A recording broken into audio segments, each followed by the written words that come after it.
Hey guys, thanks for tuning in. Today we're going to talk about the Syma X5C-1 Quadcopter controller range mod.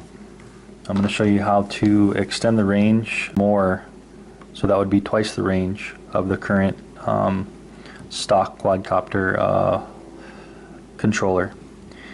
And what we're going to be doing basically is taking this thing apart. I've already done the mod. As you can see, it has a router antenna, and so I'm gonna just show you how to do this using an old router, taking out the antenna and then soldering it into the Syma X5C-1 controller. So here, let's get started.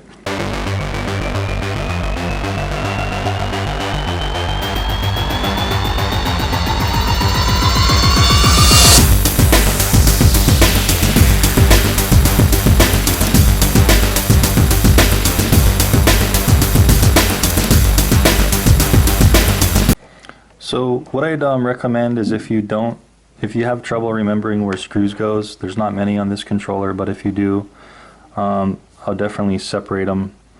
There's just two small ones at the top here, and then all the rest are pretty much the same size. But if you can remember that, no problem. If not, just keep them separate.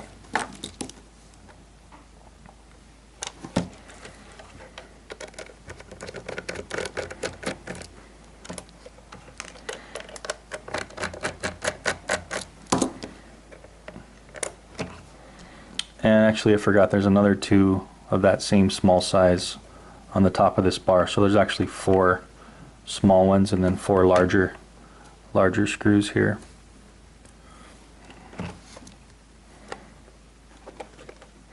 Okay, so we got all the screws out of the back, and now we should be able to just separate the two halves. Now I've already kind of put some sticky tape in this antenna hole where the antenna goes, so it's going to be kind of weird coming back apart. Let's give it a try.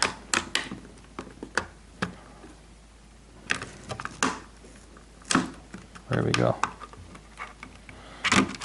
Okay. Alright, so there's the two halves. You're going to want to make sure you don't pull this too hard. There are these two battery positive and negative leads attached to the battery tray, and if you want to, you can unsolder them. That's what I did when I did this mod initially, is I just took the soldering iron and unsoldered these two, and it's pretty self-explanatory. There's a plus sign on the plastic for positive red and a negative sign on the plastic for negative black, so it's pretty hard to mix those up. And looking at the circuit board, we got another 8 screws, so we're going to take those out.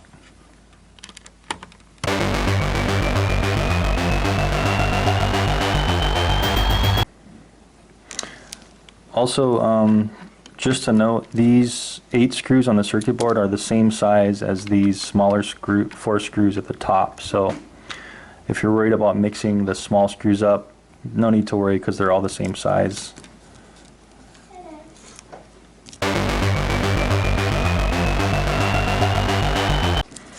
Okay, so when you do kind of flip it over, these two triggers will probably fall out.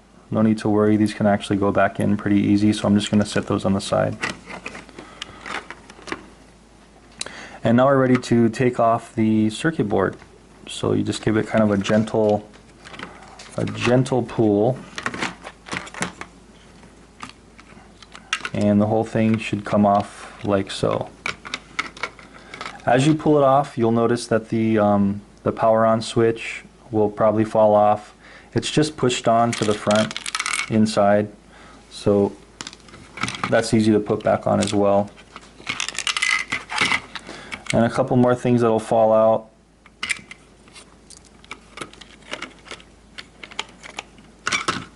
Are the trim buttons, and they're also super easy to put back in. I'll show you how to put those in as well. Alright, so when we take it apart, you're going to notice that the stock antenna At least on mine, it was a really short antenna. It was only about where the screwdriver head was. It was only about that long. It was really short, and it was actually only soldered to. Let's see if you can see this here. It was actually only soldered to one of these. There's two solder points here. There's a an antenna, and then this one on below is actually a ground.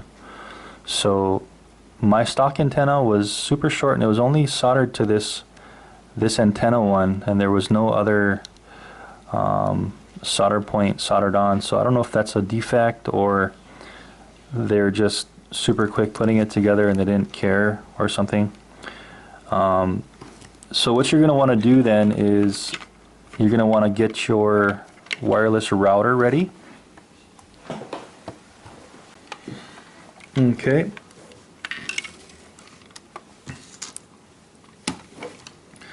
Basically what I did is I have an old D-Link wireless router that I just took apart. You unscrew it. There's usually a few screws in the bottom. Take it apart, and this one had two antennas, so we could do one more mod later on to another controller. And what the antenna looks like is just like this. It's basically got kind of a single wire tip. This is actually the wavelength of a 2.4 gigahertz. This is basically a coaxial cable. There's a wire within a wire here. The antenna is actually this tiny bit in the middle, and then the ground is the shielding that is surrounding the coaxial cable. So you just want to desolder that. You just basically get some heat to it and apply heat. You've got to have a little bit of soldering skills to do this kind of stuff. You just apply some heat till it melts, and you just pull this off. And once you do that, you can put the router aside, and you're gonna end up with something that looks just like this, or similar to this.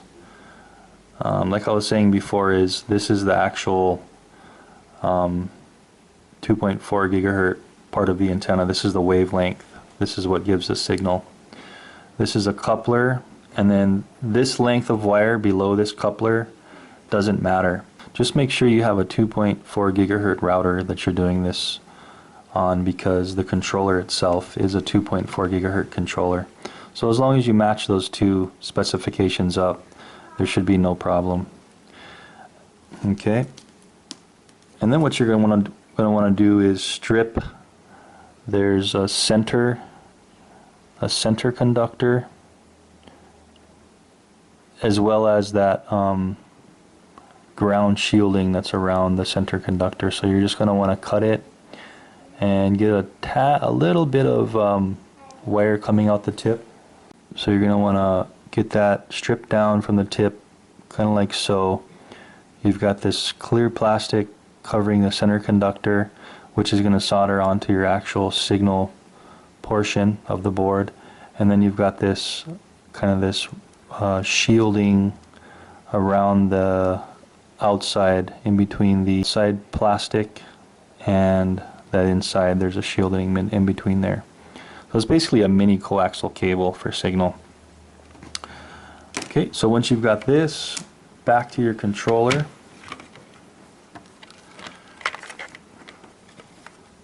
And here's how you're going to solder it. So if you have your controller, hopefully yours looks like this. I'm not sure if there's different releases that they may have improved or changed the board. But what you're looking for is this little post here that sticks up. And essentially you just want to solder that small center conductor right into this top solder point. So get some solder on it. If you don't know how to solder, you're probably going to want to take a lesson on soldering before you do this, because this is really easy to mess up. So you solder that center conductor onto that top point, and then you get some of that shielding. You just kind of like twist it into a point, that's around the outside of that center conductor after you strip it, and you solder it to the bottom solder point. They're pretty close, so you can just make sure you don't cross, make the solder flow over and they connect. If they connect, then the antenna is not going to do anything. So just want to be very careful and solder these 2 points. Once you solder those 2 points, you're pretty much done with it.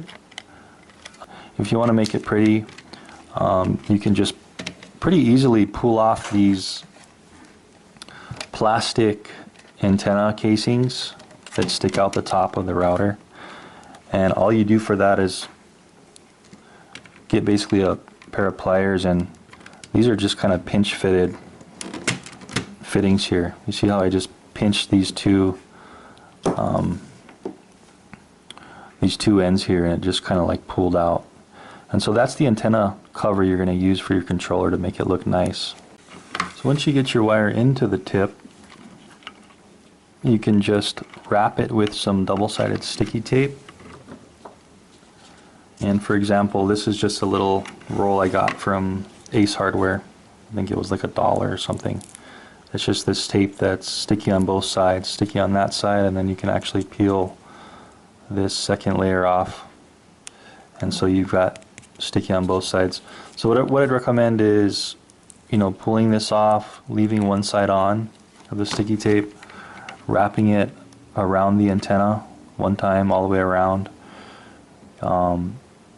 connect the two ends together, and then pull off your sticky tape and just set it right in here like so, just so it's kind of protruding out where you want it, like just where the hinge is.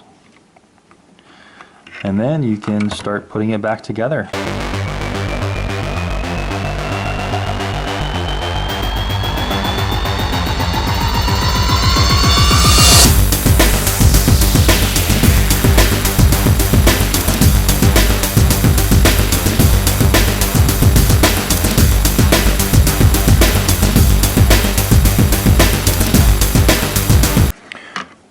Okay, what I usually do is just put a few screws in to hold the circuit board in place.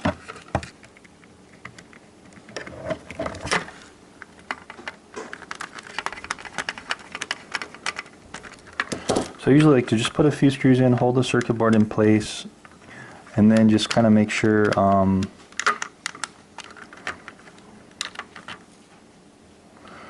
this one going this way. Shoot, forget which way this goes in. It's probably right like that.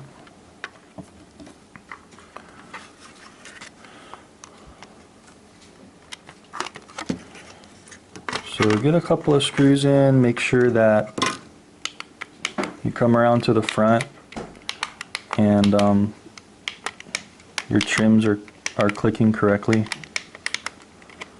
and your joysticks are moving okay. And then turn it back around. Finish putting your small screws in the circuit board back.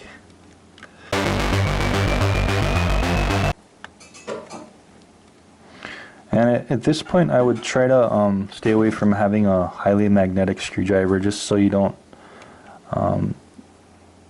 touch a high-powered magnet to these CMOS chips. You could accidentally erase the chip, and who knows, you might mess up the controller.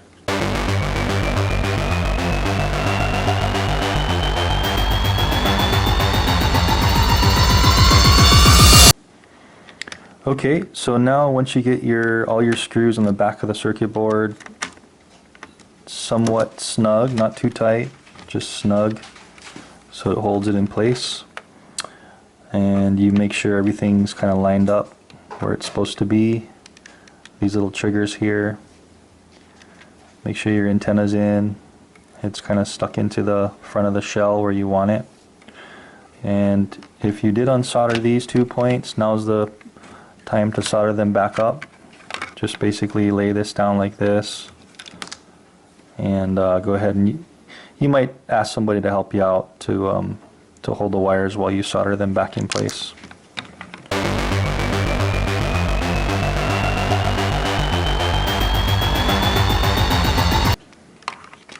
In this case, I think I put these trigger buttons on backwards. So, oh, okay. So they actually go in this way. I messed up there. There's a little hole that these notches go in right there. And so you take your trigger button and you've got to make sure that one of these little bars goes right in that little hole. Just like so. So they're going to set in there nicely. You can see how that looks. And then you can put the back of your case on. So again, get it all lined up. Kind of use both hands. Make sure you kind of work the sides in first and the bottom. And then one time just push and make sure that the top is tight around that sticky tape on your antenna. And before you put screws in, just make sure these two buttons are clicking correctly and they look like they're in the right places. And maybe while you're holding it together tightly, come around the front and just click your buttons again while you're holding it tight, and make sure your antenna's moving how you want it to, and it's not binding on anything, just in case. Okay, so we'll flip it back around. This will actually put in at the end the on-off switch. It just sets right in there. It's a push-on. So you turn it back around and we'll go ahead and put all our screws in.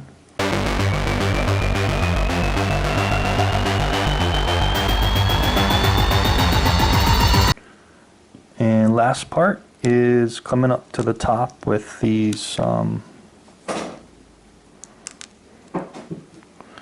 4 screws. One of these screws is going to be saved for the battery slot, and actually this screw looks a little different than all the rest. It's more of a, in my case, it's a little more of like a flathead, and the tip does not have a point. It's more of a flat tip as well. So that's the last thing you do for the battery cover.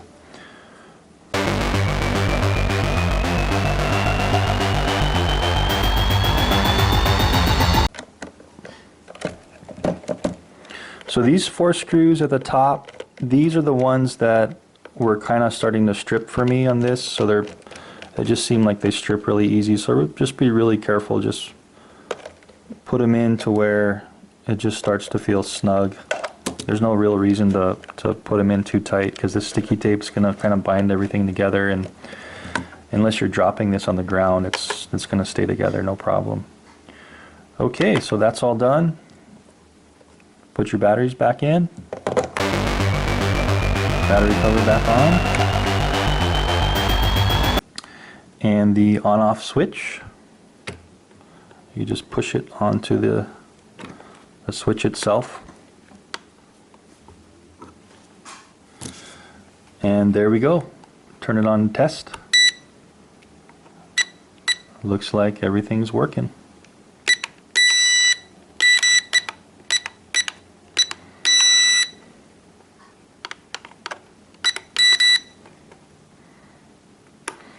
And there we have it. So that was how to basically extend the range to about double, if not a little more, on your Syma X5C-1. Also, when you are flying your quadcopter, just make sure that your antenna is always perpendicular to your quadcopter, or any kind of RC for that matter. It's a misconception that you want to point the tip to your RC vehicle, and this is actually the worst signal going towards your RC vehicle. You actually want to have it slanted like this, because the actual signal is radiating the most out the sides. So if your quadcopter is here, this will give you the best range. If you do this, that's the worst type of range you can get. Okay, hope this helps. Thanks for watching, and see you next time.